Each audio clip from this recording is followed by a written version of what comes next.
scarce resources. Anything else that you want to add in the topics?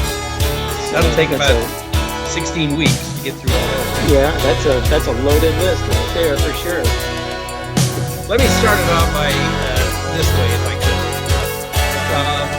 Maybe 15, 16, 17 years ago, I read a book called The Secret. I found out later on that there were, back in the early 2000s, there were at least a dozen authors who were writing this same kind of pseudoscience, popular, trendy theme about the power of attraction.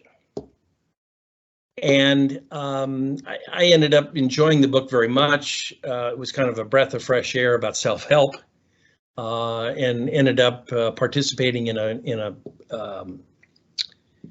a couple's kind of book review. And one of the things that came out of that I think about often, and that's something that you have been sharing with me off and on for at least 20 years, is this is this kind of subset of the power of attraction, but yet it has its own platform and own followers, own science, is following the signs. Share with me kind of an update or your current thinking about this. I know you've written about this often.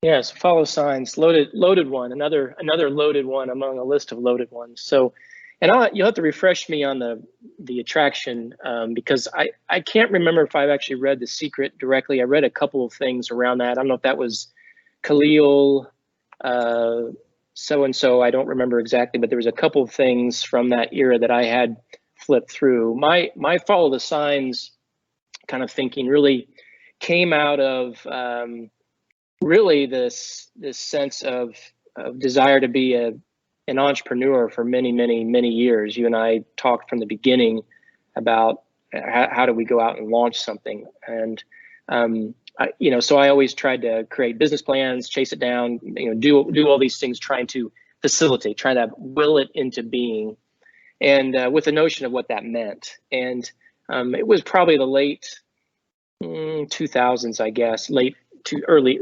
2010 or late, mid 2000s, where I kind of came up with this notion of, I had been through several kind of job bumps along the way, and kind of felt like I was just getting this message coming back that, hey, you're chasing the wrong direction.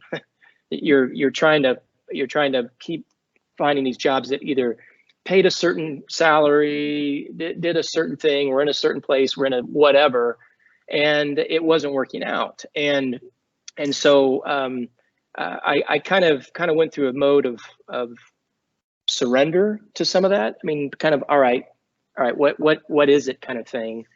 And what ended up happening was a series of what I call follow signs moments, these little indications where they kind of started as breadcrumbs, and then I just kind of started walking down a couple of different paths. And rather than trying to manage everything to a certain end of what I thought and what an end might be for me, or what I would like, I just kind of walked this trail that was kind of being apparently, or it felt like, laid out in front of me. And I found that the more I somewhat surrendered to that, the more obvious it became, and things that seemed very difficult before seemed to get easier.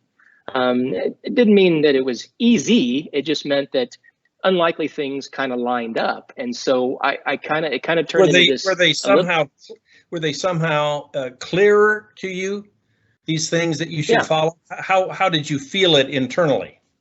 So I guess the way I would summarize this is, like, one of the first ones is I always thought to be an entrepreneur, I had to go create something, a piece of software, a better mousetrap.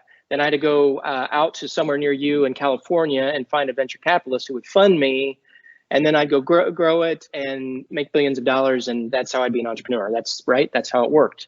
And what I discovered was this world of things that people were doing with buying companies, mergers and acquisitions, and which I would have always thought, well, you just got to have billions of dollars to go buy a company. And I found out that there's a whole bunch of pathways to that. And so as soon as I kind of started walking down that path, I found a business that looked right. I talked to bankers where there seemed to be a certain alignment of what they were looking to do. I just kept kind of peeling it back, and it was easy in the sense of it was working. And so I just kind of kept following the thread with it. And something that I would never really in the years before thought possible kind of occurred, in that I actually put a deal together and I put financing together, and I found a little piece of business that was in the right such and such, and I got it at, we agreed on a certain price for that, and all these things kind of came together in a way that I could not have possibly predicted or manipulated, to lack of a better word, really put into play with just by just willing it to be. I really just kind of said, all right, I'll kind of follow the thread on this. So for me, the follow the signs were not just like not like billboards blinking. I think sometimes they are, but we rarely get a burning bush moment. I think it's sometimes that you have a little inkling or something it kind of blinks, and you walk that way, and then it kind of starts to unfold in some unexpected fashion, and before you know it, you're down a path that you wouldn't have imagined. And I'm being very vague in that, but there's a lot of details, and putting things together like money, as you know, getting money lined up and getting people to lend you money under different circumstances, particularly for a business or something that's uncertain. Trying to find a little business the business that I came across was maybe $500,000 of revenue. I mean, is that a real company, right? And is that how do you go buy that? And then how do you even value that? And so those kinds of things that you just kind of walk through that, and there were certain kind of bumper guards that kind of kept me on track there. So that for me is a follow the signs moment. It's the blinking, it's the walking, and then it's the kind of unfolding that in an unexpected way. So if in my feeble mind, as you're talking, I'm trying to imagine a picture of what's happening, and I see kind of three balls. One is in the background is your set of virtues and goals and objectives and spiritual values and all the things that you had acquired and amassed up to that point, which could have been your guiding light all by themselves. Then you have all of your education about business, all your contacts, all your network, all the practical skills that you've developed as the second ball. And your initial intention was to follow that as the guiding light, but all of a sudden you had this, for lack of a better term, a burning bush experience or an epiphany that said, wait a minute, maybe there's something in between these two that's nebulous that I'm not experienced yet, but my gut tells me how to follow. Some of it can be at the micro level, as simple as hitting it off with someone, as opposed to getting, ignored. What's the term now? Ghosting by so many contacts. So you're following a path that is almost the path of least resistance, but it's more than that. And so you're still in the background. You have this set of virtues, this kind of bottom line, lines that you've drawn in the sand that you're gonna be upfront and moral about. But the way that you're going about figuring out the world for yourself is more at the gut level and less about, we'll say, the academic understanding of what the rules of the road are. Is that at all? Is that at all a gross image of the process? No, I think it makes perfect sense. I mean, those indications would have meant nothing to me had I not had 15 or plus years of whatever behind me of bumping along. Part of that failing, part of that having some hints of success, and then part of that learning what did and didn't work for me. I mean, the 3 years before the situation lined up was I was involved where I was able to actually participate in similar deals on a different scale. So I actually kind of saw how some of that worked, and so I did learn about how to put together, how financing got put together, and how deals happened outside of what we would traditionally consider venture capital or even private equity. I mean, debt deals and leveraged buyouts basically is what I was doing on just a much smaller scale. But how any of that would have worked, I couldn't have guessed just walking into it cold. I would have had to have had some frame of reference. So I guess in that sense, the signs would have maybe been uninterpretable to me. I would have not recognized them had I not already kind of walked and been through some of the things that helped me be educated enough, or at least experienced enough, that I could get a glimpse of something in that process, short of somebody coming and hitting me in the head and said, "This is what you're going to do," which of course, unfortunately, it's rarely that obvious. That no one's out there giving you that such specific guidance. And of course, I'll also tell you that no one's also telling you what sits on the other side, because you follow the signs, and that doesn't mean that rainbows appear and there's pots of gold and the suns and the moons. It's then the next step into the next set of things that you have to respond to, because the life that I had, and I was actually talking to Sally about it last night, that first 10 years, and I can remember you telling me probably 20 years ago that in building in a business, there's that 10-year, there was kind of a magic threshold. One of them was length of time, 10 years. Another one that you threw at one point in time was $10 million in revenue. Places where you crossed a threshold of either legitimacy, having survived long enough, having hit some sort of critical mass, maybe a combination of all the above. Or just have fewer bad days. Or maybe a few, or different kinds of bad days at a certain point. They do evolve even today. So I see all that in a very integrated sense, because even today we have a plaque down on our wall. We have got 4 core values to the company, and the first one in that line is follow the signs. And I talk about that frequently, even in our discussions. And it can be as basic for us as a call comes in from a patient who's dealing with something, and simply walking down the path of what that's showing you, because it presents opportunities for how you engage with that patient. 2, literally walking out on the street and seeing something happening where you're saying, okay, is this something that's pulling me in a direction, whether it's a community level thing, a particular business deal, or client-based thing, but something that is giving you that indication without, once again, giving you clear instruction or any promise of anything, but simply a tug, a little tug on some part of you that says, I need to maybe explore this further or respond to this in some way. Is following the signs something that you've experienced that you've gotten better at? Is it something that you think we humans, once we recognize it as a value, is it something that we can get better at? And is this something that you strive with the folks there at your plant?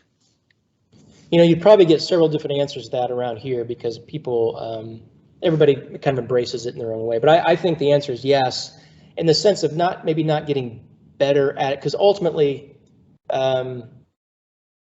you've got to take it and go do something, right? It's the better part of this. I mean, you could talk about execution or follow through, or it's more than just internalizing it. You got to show some kind of external. Correct. But I think the big deal with the follow the signs is tuning into it. I think it's we've got so much noise.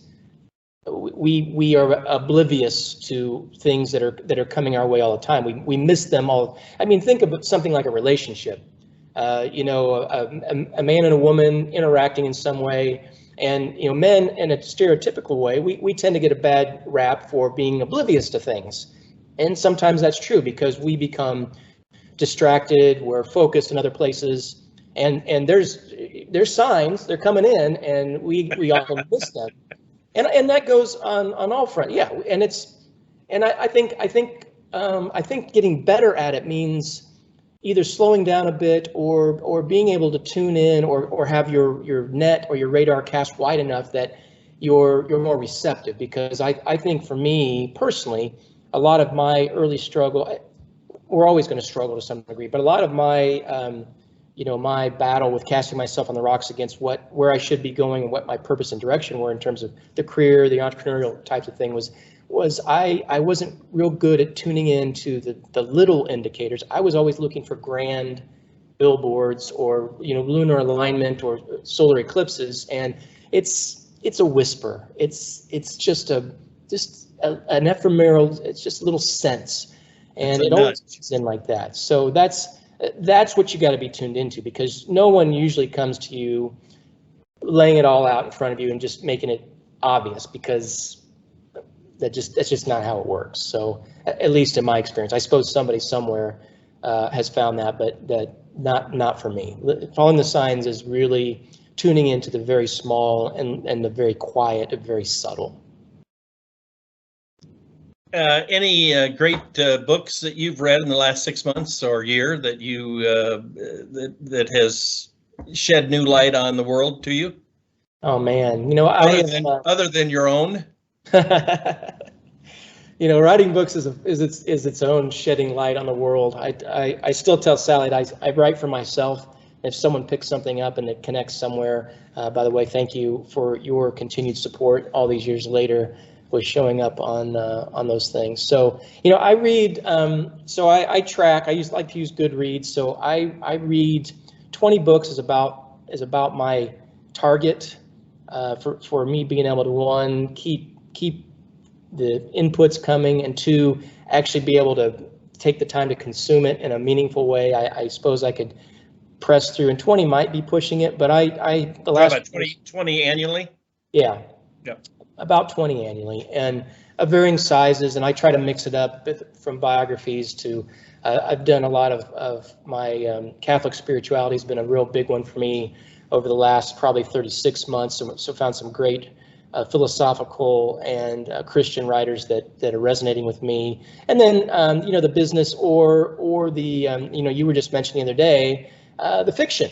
This wonderful thing of fiction, which we somehow got convinced coming out of school that, gosh, you don't have time for that. You gotta read about Steve Jobs, or you gotta have the latest management trend, or the Elon Musk's secret to whatever. So novels are nothing more than beach trash. That's what I was taught. Yeah, and I suppose there are those things, but it's such a rich. We've got such a rich literary history that you talk about just missed opportunities. I actually read the Lord of the Rings trilogy again this year. Was one of my fiction sets, and classic literature and I've read it probably. This is probably my third time over. Yeah, I was going to say you started reading this 20 years ago, maybe even more. Probably more than that. I was a wee lad when I first got introduced to it. But it's one of those things that, like so many good pieces of literature, it meets you where you are, and the things that were revealed in it 30, 40 years ago, they're different to the Phil Berry of 2021 than they were to the one of 1980 or whatever it was. So. Just like you referenced, I think Louis L'Amour the other day in a note to me, which I've never read any Louis L'Amour, but obviously prolific. I hadn't 4 months ago either. And have you've read a few of those now? Yes, I just bought my 53rd. Wow. And it's this whole novel thing. I read novels when I was very young and remember enjoying it. But then was, like you mentioned, was indoctrinated that I need to make an adult shift away from that into, quote, serious literature, serious documentation, biographies, facts and figures. And an acquaintance here in California turned me on to the novels of the old American West as a way to understand at least west of the Mississippi history of this great country. And he said the best way to do that is to pick what he thought. And after my 6 months or so of reading them, I concur. The three old American West writers that kind of represent the beginning, the middle, and the current genre, style, success, and those are Zane Grey, who started writing in the teens and wrote through the end of the 30s. I think he died the same year that Rockefeller did in 39. Then Louis L'Amour started in the 50s, mid 50s, and wrote until his death in 85. Something like 40 or 50 Hollywood Westerns were made from his books. He wrote something like 180 novels, or maybe a half a dozen novel-thick compilations of short stories. You know, I find out in my kind of recent immersion in this that if you're a writer, Phil, you write anything. You let the critics decide what it's called and the genre and the you know, whether it's good or bad or indifferent. But if you're a writer, you just write. You write articles, you write poems, you write short stories, whatever turns you on, whatever is going on with those 80 billion brain cells. It's just more fun. And it is more fun. My reading as an adult has been unfun is probably not the word, but it's been a rigorous exercise of lots of concentration and in many ways shifting back and forth with other resources, especially Google, to try to figure out what the biography is saying and so forth. In these novels, it's a blast to just dive in and in 2 or 3 days go through 300 or 400 pages as if it was the most effortless experience. And the wonderful thing about these guys, let me finish my story. Larry McMurtry kind of represents to this friend of mine and to me the kind of current American West author. And Larry died just a couple, 3 years ago, but he's more famous. He wrote lots of great American West, like Lonesome Dove was probably his most famous, and then the prequel and the sequel to that.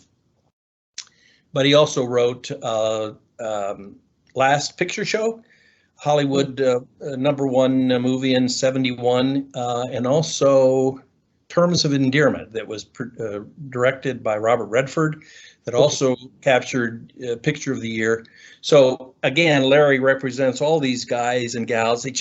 They write whatever's in their head, and you know, it can be historical Old West stuff, but new stuff too. It's more fun. So I've read 52 of Louis L'Amour's novels and short story collections, maybe half a dozen of Larry McMurtry, and maybe 6 or 8 of Zane Grey, the kind of the bookends with Louis in the middle, in the last 6 months, and it's been the most enjoyable time of reading in my lifetime. Well, that's a pretty robust list of books you're reading. Yeah, and it's been fun. And I've learned so much about, as good writers, they did a tremendous amount of research before each one of these. And so in between the storyline, the made up characters, which are rich, is all this wonderful history, culture, traditions, topography, geography, this wonderful landscape of the mountains and the desert and the coastline here in California, and the coastline down in Texas, Galveston area, set typically in about the 1850s, give or take 50 years, depending on the storyline. And so I've learned more about this wonderful country through these novels that I think I have learned through the 65 years or more up to that point on all of the biographies and the factual books and articles and research and so forth. So it's really a lot of fun. And of course, these guys throw in their philosophy of how they live in bits and pieces, either through the main characters or even the bad guys. And there are lots of bad girls too in these novels. And it's more fun to have them really express themselves in their set of values and virtues, and even their approach to Jesus and the Almighty as they're developing the storyline and these characters. And it's a soft approach, much different than reading a book on Kant and the superstructure of the philosophy of man. You get it in these characters and in the settings and in the storyline. It's just a lot of fun. I think you've often prompted me or pushed me to come up with some sort of walk down the novel or the story path, and I think about people like that because I think it's an incredible gift to be able to tell a story, to be able to tell an entertaining story, and then to actually to express certain truths, whether as you see it or as the world presents or whatever it may be, and then the gift of being able to pick those things out. I mean, that is something that's also occurred to me in recent years, is the realization of in high school, English and everything else, we went through all these, and you're thinking, someone's sitting around here and trying to draw these themes out and fabricate this, and you kind of, yeah, okay, I see what you're saying. But to jump into something and to see it, to actually see something developing, or draw some allegory, or draw some comparison to a truth or some experience of our lives, that's pretty profound, and that sticks with you. I mean, you're consuming these in speed, but you're also retaining much of it because the story is putting it in a place in your brain that's more real, more interesting, more accessible. I don't know, but it just sticks in a different way than all the facts and figures that we could possibly muster and everything else we're doing.